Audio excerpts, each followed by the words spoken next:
বাইরে আপনারা দেখতেছেন সাব্বির হাউস। হ্যালো এভরিওয়ান, কি অবস্থা সবার? আজকে আপনাদেরকে সেরা এবং অন্যতম একটা বইয়ের রিভিউ দিব। চলুন দেখি। আহ, বইটি মূলত হচ্ছে বিভিন্ন বই সম্পর্কে বলা, লেখাপড়া এবং জীবন। মানে একজন স্টুডেন্ট বা এরকমই মানে মানুষদের জন্য কিভাবে কিভাবে স্কিল অর্জন করা যায় বা কিভাবে এই বয়সটা পার করা যায়, কিভাবে বই পড়ে স্কিল অর্জন করে কাজ করে কিভাবে কি করা যায়, মূলত এই নিয়েই এই বইটি লেখা হয়েছে। চলুন দেখি।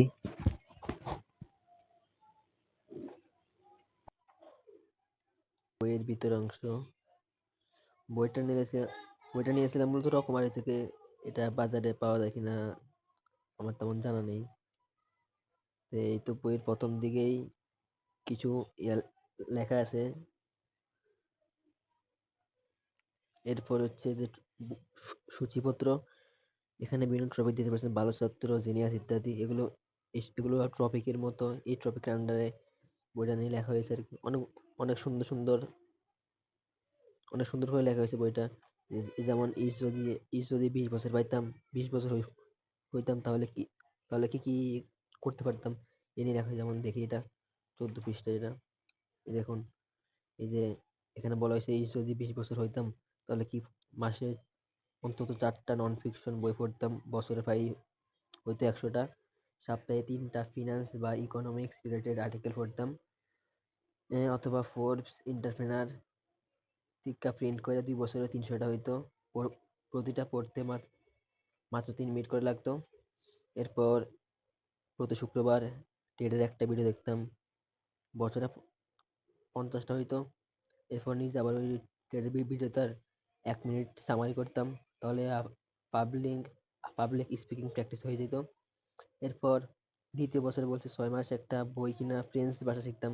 ফ্রেঞ্চ, আবার বইয়ের কিছু অংশ পরে দেখবেন একটা ভাষা, মানে ভাষা শেখার জন্য কয়েকটা ভাষা সাজেস্ট করেছিল, যেমন জাপানিজ, তারপরে ফ্রেঞ্চ, তারপরে স্প্যানিশ, আরো কিছু আছে, চাইনিজ আরো কিছু আছে, এগুলো শেখার কথা বলছিল।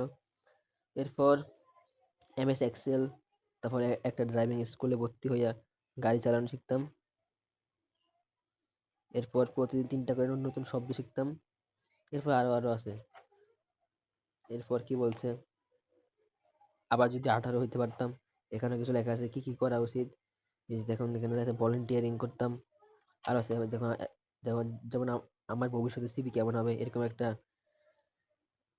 পার করার পূর্বেই লিখে রাখা উচিত। ইস যদি 16 বছর বয়সে যাইতে পারতাম, কেবল কলেজে উঠছি সেই সময় নিজের একটা সিভি লিখতাম। এই যে এই যে উনি লিখেছিল আর কি। প্রথমে লিখতাম ভবিষ্যৎ এডুকেশন, 2020 থেকে 2023 বিএসএসএস ইকোনমিক্স, ঢাকা ইউনিভার্সিটি। তারপর 24 থেকে 26 ইকোনমিক্স, ইউসিএলএ, সিজিপিএ 3.5। মানে ভবিষ্যৎ, আমি আমার ভবিষ্যতের সিভির কাগজে কি কি রাখতে চাই ও নিয়ে একটা পূর্বেই লিখে রাখতাম আর কি, যাতে ওটা আমার ওইটা আমাকে একটা স্পিড দেয় ওই জিনিসগুলো পাওয়ার জন্য। এই যে আরো আরো দেওয়া আছে। বইটা মনে ভালো।